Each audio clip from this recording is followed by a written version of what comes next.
Da-da-da-da. 3, 2, 1. Are we live?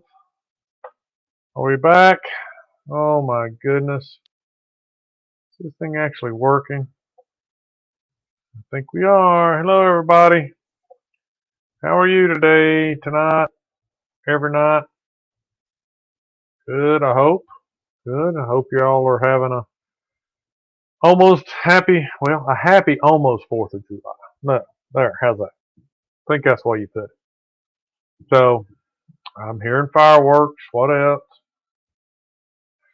I talked about that on my last show. It's been going on since then. Unbelievable. It's just unbelievable. So, anyway, welcome to the Minutes with Milo show. It is what? Monday night? It is Monday. A little after 9 o'clock. Got going on here, people. So, I've been off for a few days. I'll be off tomorrow. And then I got to go back to work. Then I'm off again. What? That's crazy. Crazy talk. Man. You almost hate having time off. Do you? I mean, you take a vacation. And a vacation, to me, is almost work because we normally go camping. So there's a lot of prep to it. A lot of prep. Then when you actually embark on your vacation, there's a lot of doing. There's a lot of doing, getting there. And you get there, you get set up, you get it all, you cook meals, and you do all that stuff. So I like camping. I think it's fun. I enjoy it. Because once you do all that, once you get there and you get it set up and you finally get settled in, just relax. There's nothing that you have to do, right? You know, you always make plans. You go someplace, you do something, but you know, you're not trapped into a hotel room, or you're not limited to a hotel room and then the lobby, or the hotel room and the pool side. You know, you're not limited to that. You can stay inside your camper and it's your own place. There's nobody through the walls. You know, sometimes camping's closed, but you know, it's private. You can relax, air conditioning. You go outside, watch all the people go by. You relax, turn the fan on, get a breeze. But a vacation is a lot like work, especially when you have to go to theme parks or some kind of planned events. But when you're off from work and you're at home, like a staycation, you know, it's just go, go, go, do, do, do. And then you go back to work, even though it, you know, staycation's not a vacation. It's still better than work. Then you go back to work. It takes you some time to get into the swing of things. The stuff you didn't do when you were at work piles up. So then when you go back, work is even harder because you know, I'm off. Everybody's pretty much off. When you go on vacation, there's still a lot of people there doing what you might have been doing if you weren't on vacation, right? So, but when you have holiday breaks, everybody's off. Man, ain't nothing getting done except maybe the most important things getting done. I'm not looking forward to going back to work.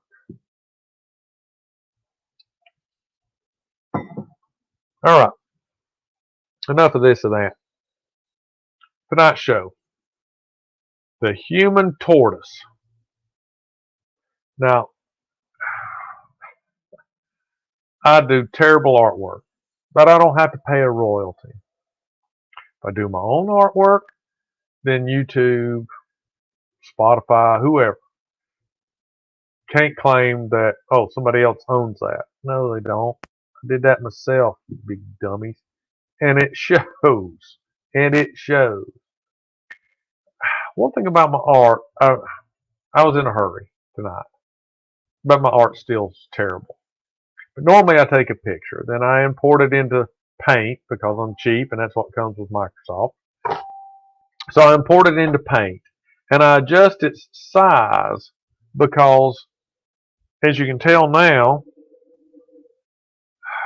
it's too big. Right? So you got it a square, you got to shrink it down. And I look back and there's a certain size and everything. But I wanted to show you the original artwork. I know you can't really tell. Where is it? There it is.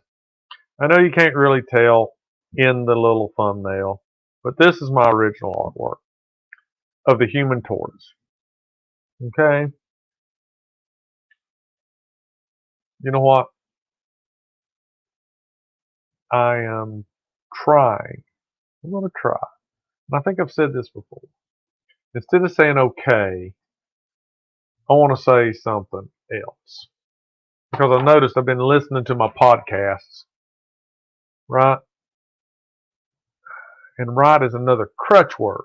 I took public speaking. I know when there's a crutch word. Uh, uh, uh.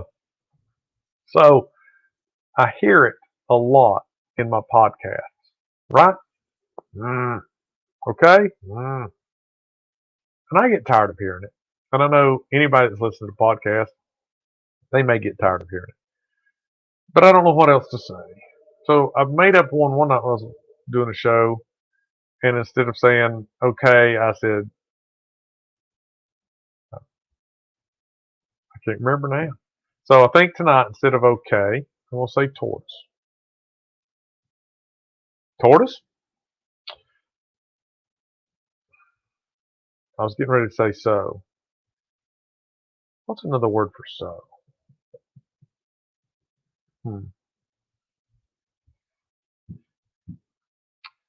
Right now I can't think of one. The human tortoise. It is not, even though I made it sound like in my description, come one, come all, kind of like a carnival yeller, hacker. What do they call those guys? It's not a cross between a human and a tortoise. I came across a thing, I think it was in Facebook, a little post, about a person who, if you know the story of the tortoise and the hare, it was a race, a foot race. So I read a story about a person that was involved in a foot race, and you can guess it because if you know the story of the tortoise and hare, the tortoise ran and he won. He might not have ran fast, but he was slow and steady, and it won the race. When the hare jumped out and went blazing fast and got so far ahead, he said, I am so far ahead. This tortoise dude will never catch me. So he lays down, he rests, he takes a nap. Hey, Cleo, what's up? Well, that's this story in a nutshell. That's the reason I named it the human tortoise. Because this person actually refers to himself as I'm just a tortoise. I'm just an old tortoise. And we'll get to the story later. Because this made me think of I did a series of shows on hobbies. I think I'm going to do a series of shows on world records.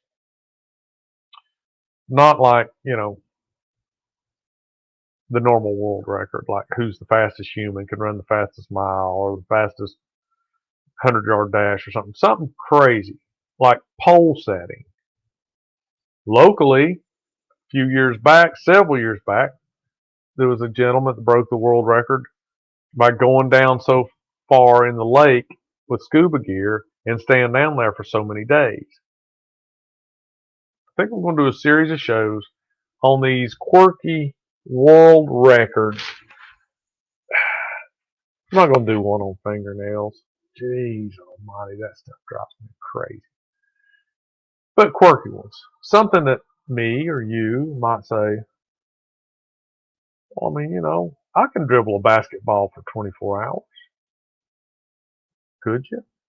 Really? I don't know. So that's going to be upcoming.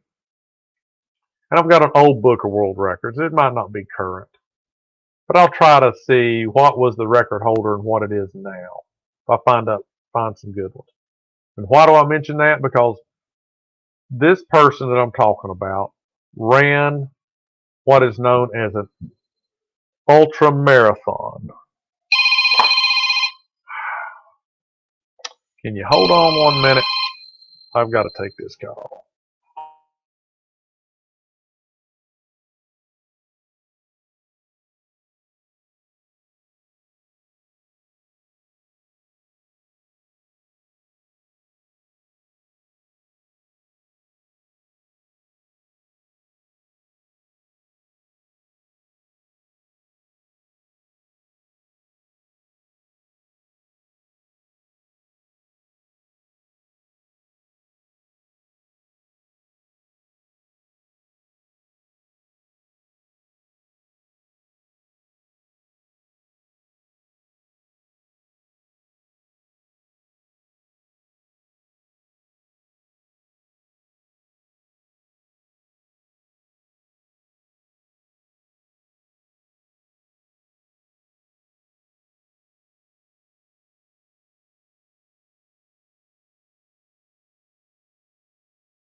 Oh, we're back? Sorry about that. That was a call I had to take. So anyway, am I back? Well, am I back? Oh, I should be. It looks like it.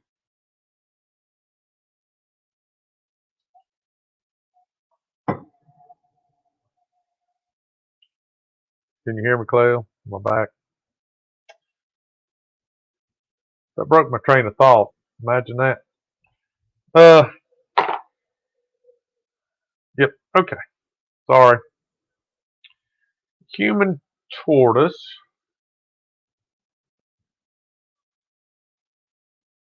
I think I was at about how this got started.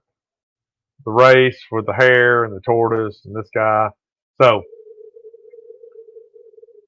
he was involved in a ultra marathon, and I couldn't run a marathon, but back in young I could run a couple of miles or something, and never got really into it. But a marathon's roughly 26 miles. Ultra marathons are like 100 miles or more.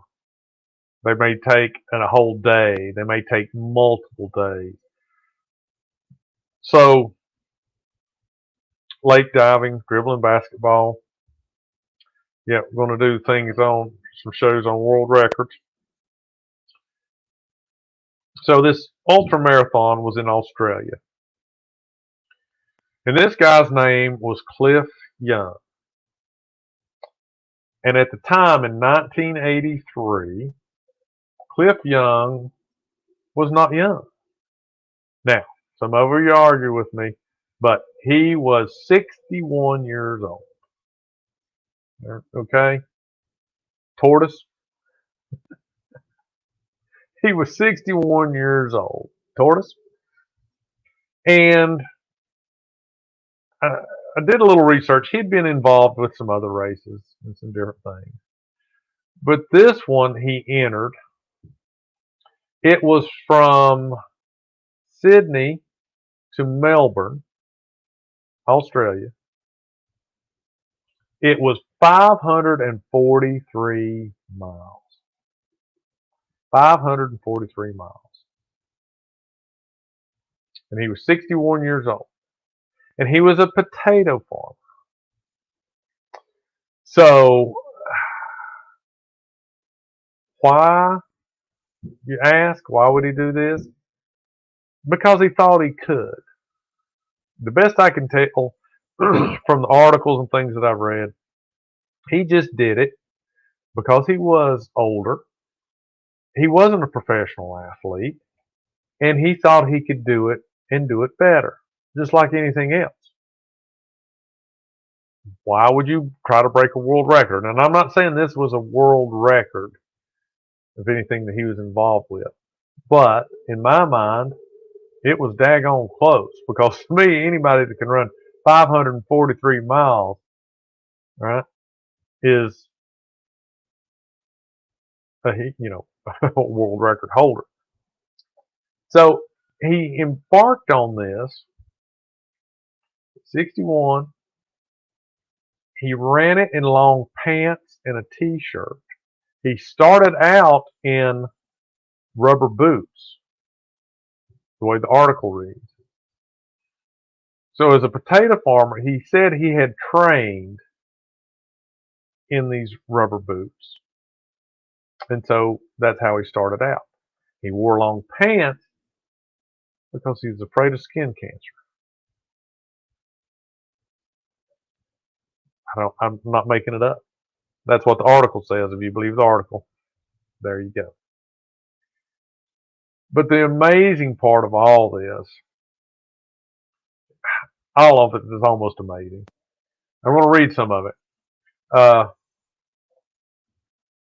Let's see when he was born.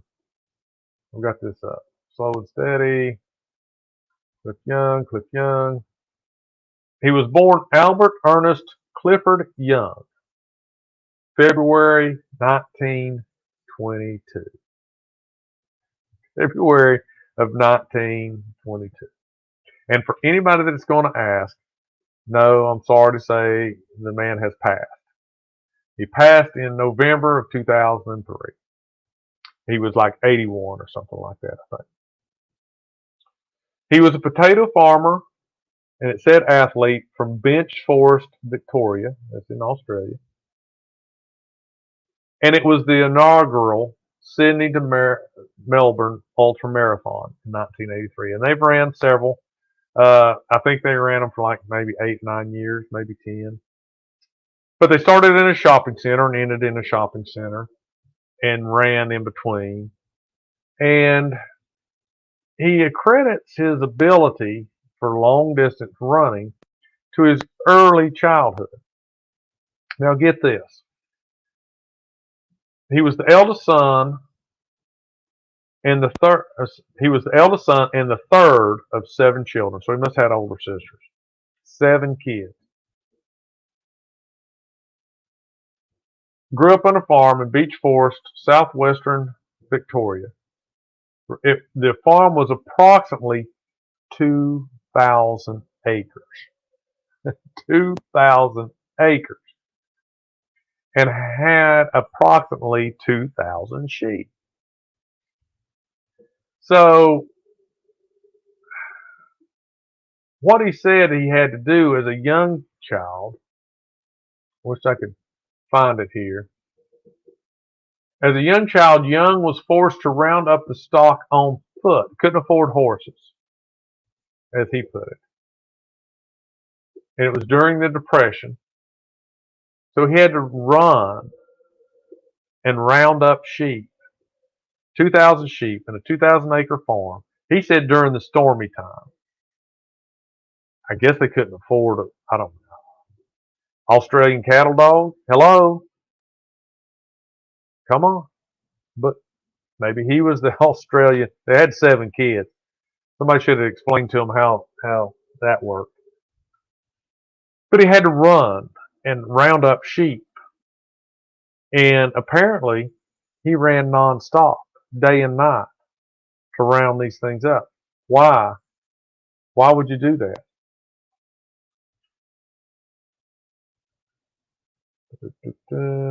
It says here, he never married. Age of 62. He was never married till then. He married 23-year-old Mary Howe. Wow, man, you go, dude. Divorced 5 years later. He lived at the family home with his mother and brother Sid. And he'd never married, but after the 83 race, that's when it was, at age 62, he married a 23-year-old Mary Howe. 5 years later, he divorced her.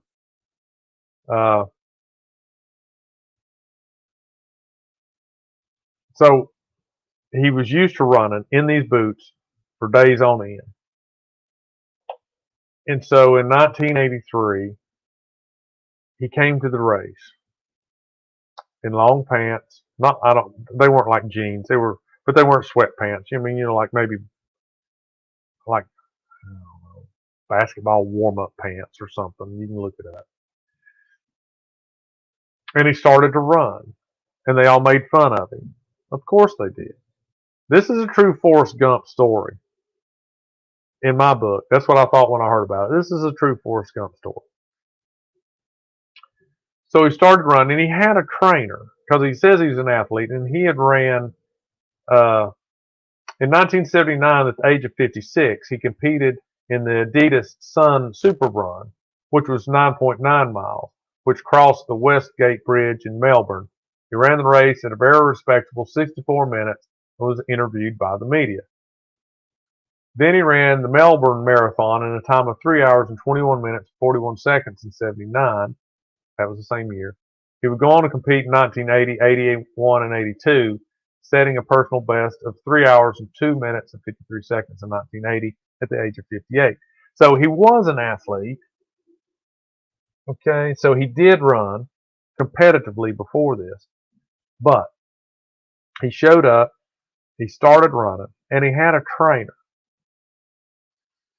So as I read up on these things, typically these runners that run these ultra marathons will run for 18 hours or move.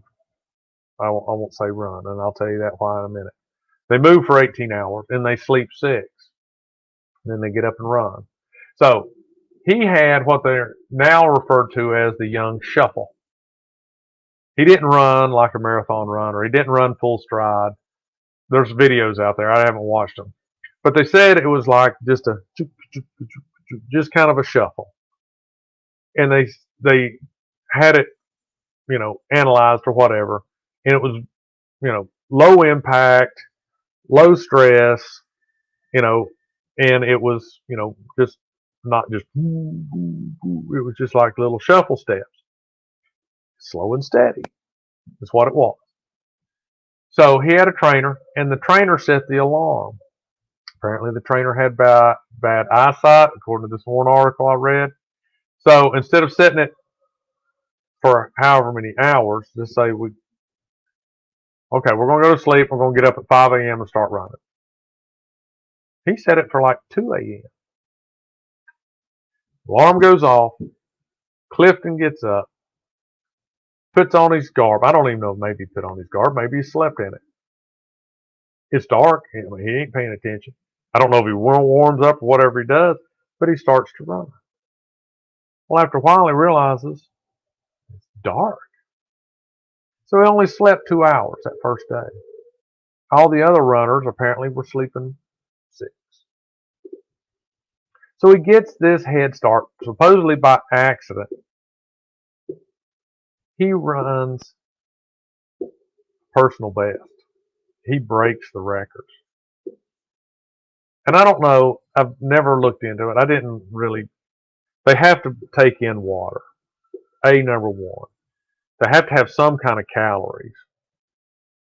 They should have a pee and poop break, right? I mean, I don't care. You've got to take care. You can't run when you have to pee. You can't run if you have to poop. I don't think you can pee or poop while you're running. Never tried it. Don't want to. Maybe you can. Maybe that's why he had long pants. He tied them at the bottom. Sloosh, slosh, sloosh, slosh, sloosh, slosh. He wouldn't do that. Somehow he'd have to pee and poop. But other than that, he ran. And he ran. And he ran. How long did he run? He ran 5 days without stopping. That's what it says. The article says he ran, and I'm saying ran. You know what I'm saying. He shuffled. He shuffled for 5 days without stopping. Didn't sleep. Now, I say without stopping. Without sleeping. For 5 days, he didn't sleep. He wasn't the best athlete. He wasn't the fastest athlete, but apparently he was the most dogged athlete. 5 days without stopping. So, let's see. While other competitors stopped to sleep for 6 hours, Young kept running.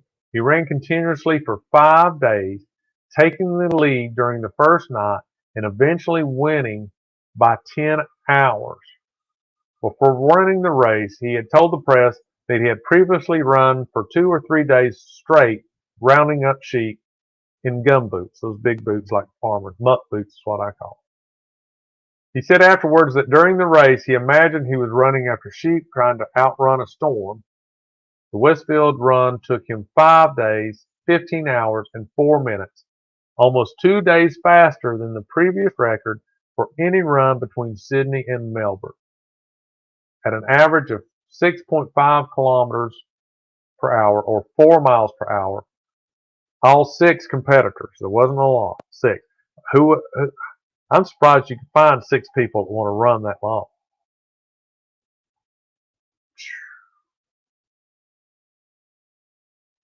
All 6 competitors who finished the race broke the old record. So apparently there were 6 fast people. He won $10,000. And you know what he did? He gave it away to the other runners. He gave it away to the other competitors. He kept some. So $10,000. Let's see when this was written. This little, it's in Wikipedia. I'm sorry, but it is. It's in Wikipedia. When was this put out there? I'm not sure. It said when this part of it was written, that's the equivalent of $32,000 in 2018. If I'd have read further, I would have seen that. So $32,000 in 2018, and he gave it away to the other competitors. He gave each one of them. I won't say each one of them. He gave some competitors $4,000, which, you know, let's just go back to $10,000. If you give somebody four, you've only got six, man. That's almost half. And that's what I said. It wasn't about the money. It was about challenging himself to do it and show that he could do it at 61. And he did it 2 days faster than anybody else that ever ran it. See, that's why I said, man, he is the human tortoise. And after that, after he won and after all that stuff, there's other competitors that mimicked his shuffle. And some of the ones that mimicked his shuffle won using that technique. So they all thought, not all, but I mean, sure, some of them thought, man, if he can do that, I can do that. But if you've ever seen the Tour de France, this is nothing like that. Totally different. Why are you watching the Tour de France? Watch this stuff. But you know, there's crew that go with you and all this stuff, and you have support crew and you have the camera crew. So all that, it may have not have been like exactly, but some of the pictures I'd seen, you know, if you're out there running and you're running on the highways, you've got to have protection. You've got to have cars with you and all that stuff. So apparently during the run, maybe at a break, maybe we had to pee, whatever it was, reporters would ask him questions. And one of them was, what are you going to do after the race? He said, I'm going to use the toilet. And sure enough, they said when he ran across the finish line, they had to wait to ask him questions or shake his hand or do anything because he went straight to the toilet.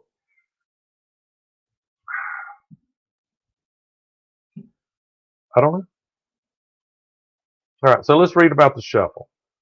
The young shuffle has been adopted by some ultramarathon runners because it expends less energy. At least 3 winners of the Sydney to Melbourne race were known to use the young shuffle to win the race. In 2010, comedian Hannah Gadsby named her Sydney Comedy Festival show the Cliff Young Shuffle in his tribute. Now, apparently, there is a movie called Cliffy. It's a telemovie, so apparently it was made for television. In May of 2013, ABC broadcast Cliffy, a telemovie about Young's victorious 1983 run. Starred Kevin Harrington as Young, with his race support team played by Roy Billing as his coach and Wally as his sister.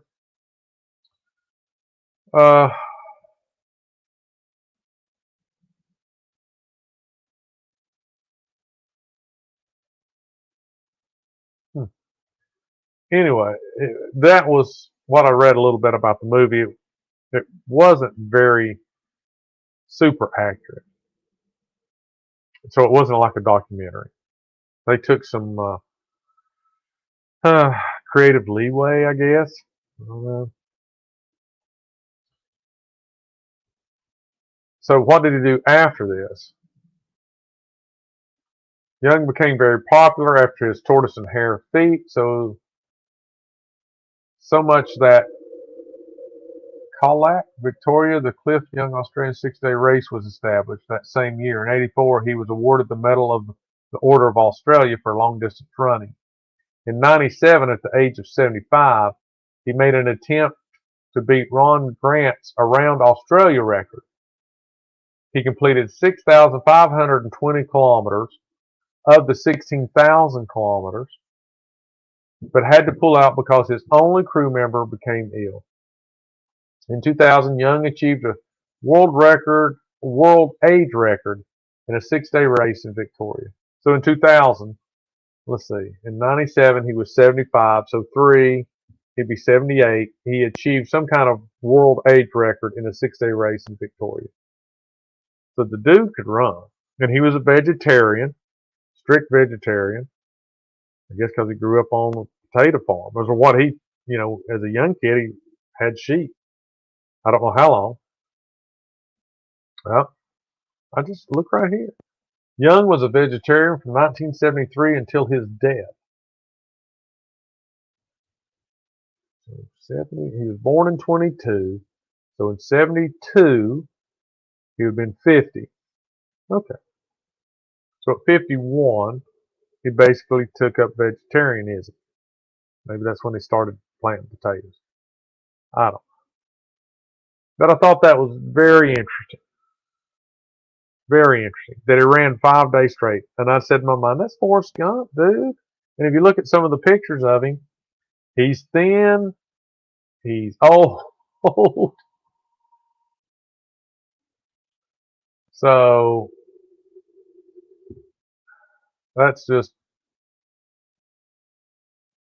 it's kind of crazy. Kind of crazy.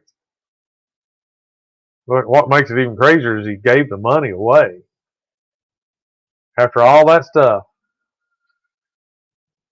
So this says Cliff, when he was at the race, Cliff turned up wearing overalls and work boots, picked up his race number, and joined the other runners. The professional athletes and press were suspicious of Cliff, but they should have known. Well, maybe they didn't. They knew, somebody should have known he was a runner. You're crazy, they said. There's no way you can finish this race. To which he replied, yes, I can. See, I grew up on a farm where we couldn't afford horses or tractors. And the whole time I was growing up, whenever the storms would roll in, I'd have to go out and round up the sheep. We had 2,000 sheep on 2,000 acres. Sometimes I would have to run those sheep for 2 or 3 days. It took a long time, but I'd always catch them, and I believe I can run this race. And apparently that's a quote. So the race started, and he was left behind as the professional athletes tore away from the starting line. Cliff did not even run properly. Shuffling instead of running appeared to be a comic sideshow to television viewers and the crowds that were lining the streets. Some people even feared for his safety. In order to complete the race in 5 days, athletes tend to run for 18 hours a day and sleep during the 6. In 83, athletes followed this approach, everyone except Cliff Young. And that's when he did, after the first day, he slept a couple of hours and hit it. But the other article I read was, that was true, but it was a mistake on his trainer's part that they set the alarm wrong. Apparently, he never tried steakums. You're right. Maybe he had sheepdoms instead of steakums. But yeah. So Cliffy is that. So that's what made me start thinking, and this guy, even though it wasn't technically a world record, I don't guess, I started thinking about other people that have challenged themselves and, rose to the occasion. So then I thought, well, I've got this world record book, and it's probably late 90s. Like I said, I'll pick out some stuff. I don't know if I'll do a series, but it would be good to see. It'll help me cover 2 or 3 shows like this, like my series on hobbies. But this was very interesting, and I happened to see it, and I told my wife, I said, I've got tonight's topic already, right here. Dude runs 543 miles without sleeping for 5 days. Apparently, didn't take a lot of bathroom breaks. So, yeah. It made me kind of think of the Running Man. And that's an interesting concept. And if it's the one I'm thinking about, I think I read the book. Maybe that would be a topic for a show, but it's right along these lines. Except in The Running Man, the stakes are very, very high. And if you haven't read the book, read the book. I haven't seen the movie. Is that the one Arnold Schwarzenegger was in? The Running Man? You know, I watched a lot of Arnold movies, but I don't think if I saw that one, it's been before I slept, so I don't remember it all. But I remember reading The Running Man, and it was weird. Is because I remember in the book you read, and it wasn't very thick. Back when I was young, I didn't read thick books. I was too thick. But anyway, all through the movie,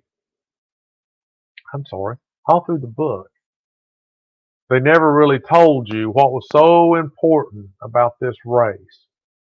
They just told you a lot about him and the people he was running against and what went through his mind when he was running, I think, and all this other stuff. But they never told you what the important thing was about the race until like the last sentence or the last page or something.